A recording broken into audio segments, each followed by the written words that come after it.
I'm Hannah, a 30-year-old working housewife. I live with my husband, just the two of us. We've been married for a year, so we don't have any children yet. But we had a fairly enjoyable everyday life. Whenever we had a day off together, we would go out and eat delicious food. We both worked, so we indulged ourselves a little and had fun. At our age, there are many people who already have children, but we weren't pressured to have any. Both my parents and my in-laws seemed to think that we should leave it to the stork's mood. Besides, we were newlyweds, so we wanted to enjoy ourselves while we could. That's how we spend our days, but lately my husband's behavior has changed. He's always sneaking around, and he's cold when I talk to him. He always holds his smartphone, and he takes it with him even when he goes to the bathroom or the bath. When I pointed it out to him, he got very angry. Hey, don't you think you're playing with your phone too much? You take it everywhere, don't you? Can't you do something about it? What? It's none of your business. What does it have to do with you? Well, it doesn't, but still. Our conversation has decreased, hasn't it? We're still newlyweds, you know? Shut up. Are you my mother? Let me do what I want. Do you know who's making this lifestyle possible for you? What? I'm the one who earns money and feeds you, so don't tell me what to do. Got it? Understand? I was shocked by what he said to me. I didn't think he was such a chauvinist, and I was also surprised. Sure, his income was higher than mine. But I worked too. I worked hard, and I wasn't relying on him for everything. Even if I was a full-time housewife, I wouldn't want to be spoken to like that. It was a completely inconsiderate remark, and I couldn't forgive it. He said he was the one who made it possible for me to live, but who did he think was doing the household chores? He helped me with them for the first month after we got married. But he doesn't do any housework anymore. He acts like it's natural for me to do it. I was also annoyed by that. So I talked back to him. Hey, you said who's making this lifestyle possible for you, right? Can I ask you something? Who do you think makes it possible for you to wear clean clothes and sleep in a clean bed? What? I'm the one who always does the laundry and makes the bed, right? Wrong. You don't do any housework at all, do you? Don't act so arrogant. Then he got even angrier and hurled horrible words at me. They were so bad that I wanted to cover my ears. Shut up. I married you, an old hag like you, so you should be grateful. Don't act so high and mighty, you old hag. You're nothing but a maid who earns pennies and does housework. Excuse me? No, maybe a slave. Yeah, that's right. You're a perfect slave. Just be quiet and do what I say. And don't tell me what to do. Got it? He said that while tearing up the beauty magazine that I loved to read, which was lying around. I was going to read it now, and I was very sad. I had been looking forward to buying it every month. It wasn't a big amount of money, but it was quite shocking to me. He was so angry that he exploded in a tantrum. He wasn't like that when we were dating, and I didn't know at all. He didn't even get that angry when we first got married. Maybe this was his true nature. I started to hate him more and more. But he was someone I loved once. Maybe if I tried to compromise a little, We could understand each other better. I thought that, and I tried to understand him somehow. But he didn't seem to want to compromise with me. He didn't help me at all when I was busy with housework. And he didn't take care of me when I was sick in bed with a cold. He even treated me like a germ and told me not to come near him. I didn't catch a cold on purpose, and I wasn't wandering around the house. But it was okay to go get a drink, right? He frowned when he saw me standing in front of the fridge. I felt so hopeless and sad. After that, our relationship didn't improve much. But he bought me a bouquet of flowers for my birthday. Maybe he was trying to compromise with me after all, I thought, and I was happy. I put the flowers in a vase and changed the water regularly. He loves me. Just thinking that, I felt like I could understand him better. As the end of the year approached, there was talk of visiting my in-laws' house. My husband seemed very excited about it. However, as a nurse, it didn't matter to me whether it was the end of the year or not. Since I couldn't take time off, we decided that my husband would go alone. He works for a major company, and it seems he can take time off relatively easily. My husband happily announced that he would spend 4 days at his parents' house. Well then, I'll head to my parents' place. Sure, I understand. Sorry, I can't go. No, it's fine. Can't be helped. I'll visit just for that one day when I have time off. Got it. And so, my husband set off for his parents' house at the end of the year. I headed to work since I had my job. His parents' house is in the neighboring state, about an hour and a half away by car. So, I decided to make the effort to go even on the days I had time off. I work in the emergency department of a general hospital, and the end of the year is especially busy. Patients with acute alcohol poisoning, sudden fevers, and injuries kept coming in. Since we only handle emergencies during the New Year period, both doctors and nurses were exhausted. I was managing such a hectic workload when I suddenly developed a fever at work. After being examined by a doctor, it turned out to be influenza.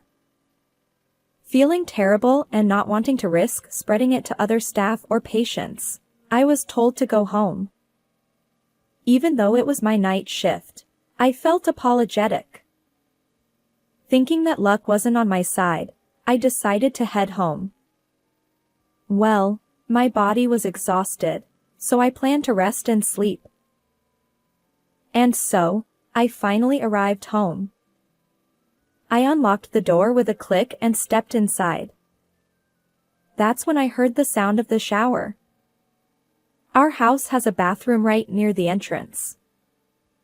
So, the sound of the shower was clearly audible. As I stepped inside, I caught a faint scent of perfume I had never smelled before. I realized everything, but for now, I decided to send my husband a message. Somebody is in the house. Hey, what should I do? It must be a burglar. Run away now. Okay. He must be cheating on me, I'm sure of it. And with some woman I don't know, in this house. He didn't love me after all. I was so happy when he gave me that bouquet of flowers that day. I felt betrayed and full of anger. But I quietly closed the door of the house. I didn't want them to notice me, so I closed it as quietly as possible. Then I contacted all of his relatives on his side. Of course, his parents too. Our house is an apartment, and the parking lot is a multi-story one. So they wouldn't find out if I called from there. After waiting in the car in the parking lot for a while, relatives and in-laws arrived. They had quite angry expressions, especially my mother-in-law, who looked furious.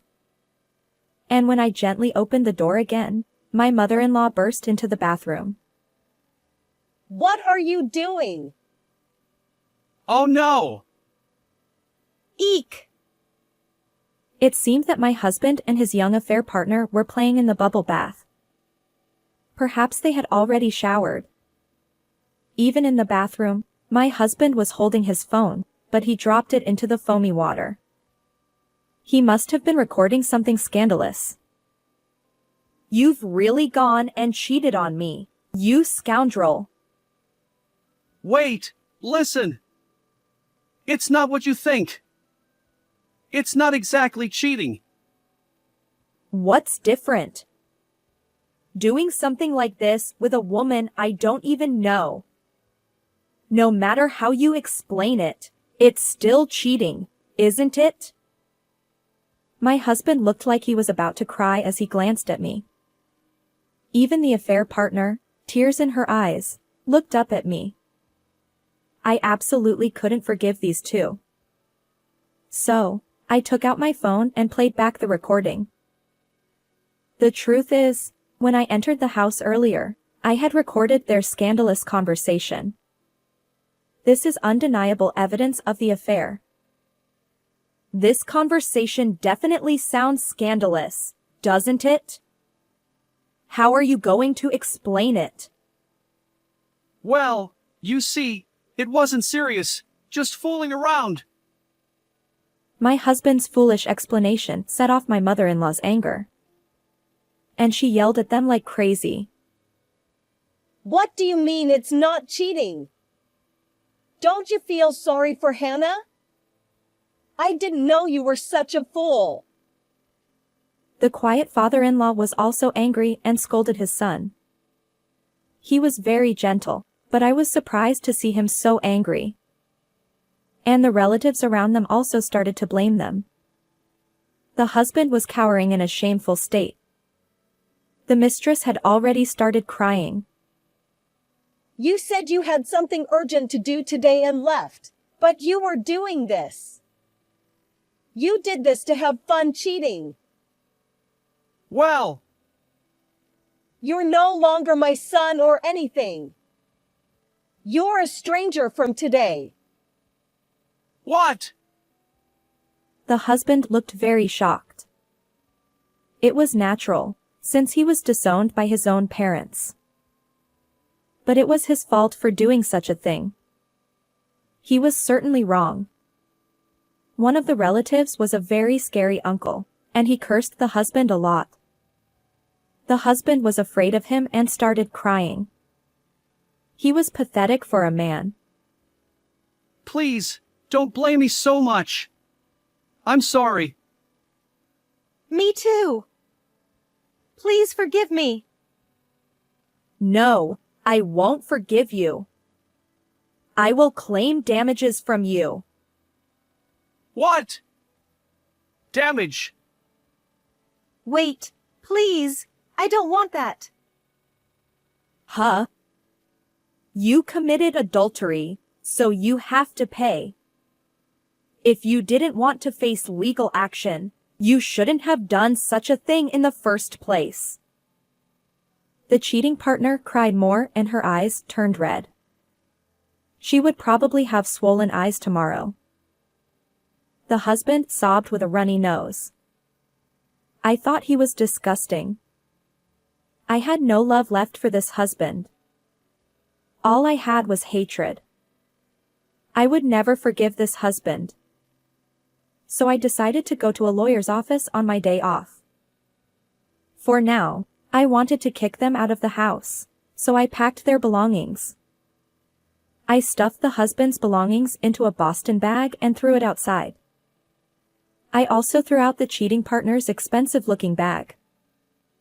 I kicked out the husband and the cheating partner and told them never to come back. I don't need dirty people in this house, so don't come in anymore. Bye. Wait!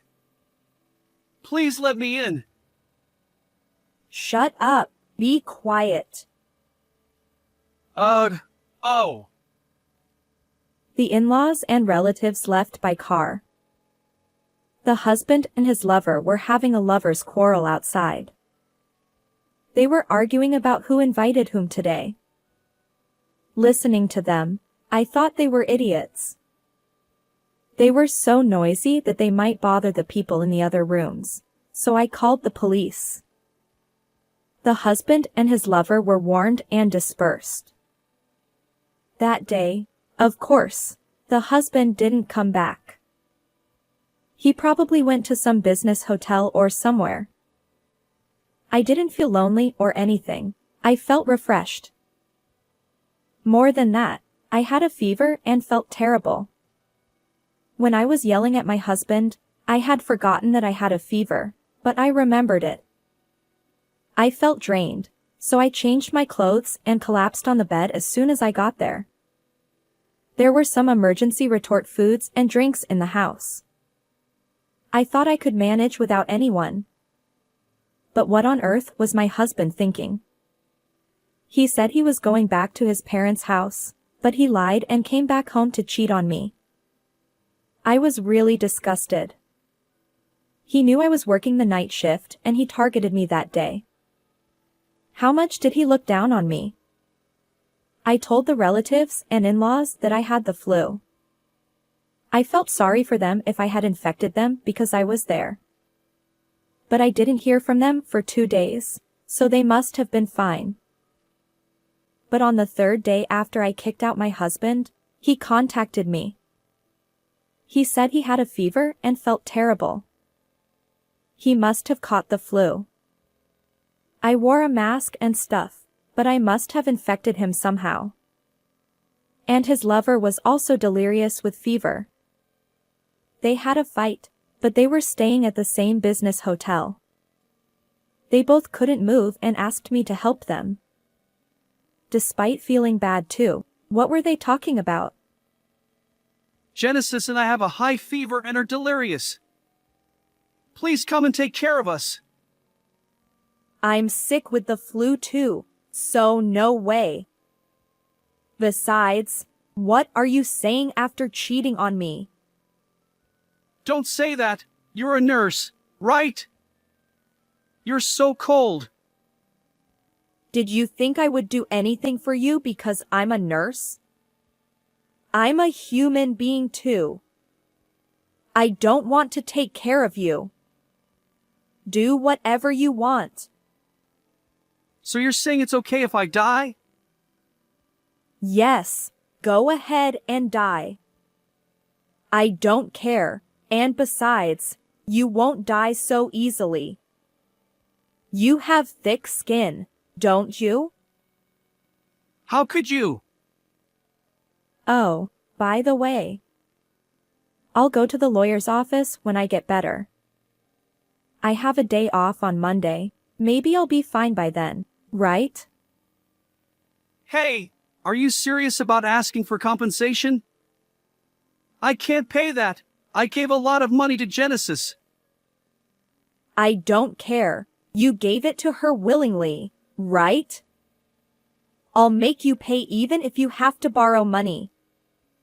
Be prepared. And I went to the lawyer's office when I recovered from the flu. I divorced my husband and got compensation from both of them. The lawyer helped me in a favorable way and I was able to get divorced. And I got a lot of money from both of them. My ex-husband had given a lot of money to his mistress, so he ran out of savings after paying me. And his mistress had a fiancé even though she did such a thing. So she had to pay him too. They deserved the punishment from heaven, and I couldn't stop laughing. After that, my ex-husband who recovered from the flu went to apologize to his parents' house. But they turned him away. He contacted me again. He wanted me to let him in the house. But I had no intention of doing that. I decided to move out quickly. My ex-husband said he was supporting me, but I was the one paying the rent. Of course, I was the one who signed the contract. So I was free to move out. I had his parents pick up his stuff. My mother-in-law kindly accepted it and I was grateful. After that, I deleted his contact information. But I heard from a friend that he lost his job and disappeared. His mistress was a coworker of his, but she was harassing other women. She was so disgusting.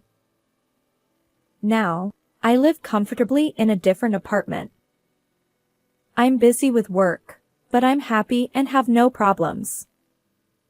Life is long, and I want to get married again if I find a good partner. I'll make sure to choose carefully next time. How did you like this story? Please subscribe to the channel. See you in the next video.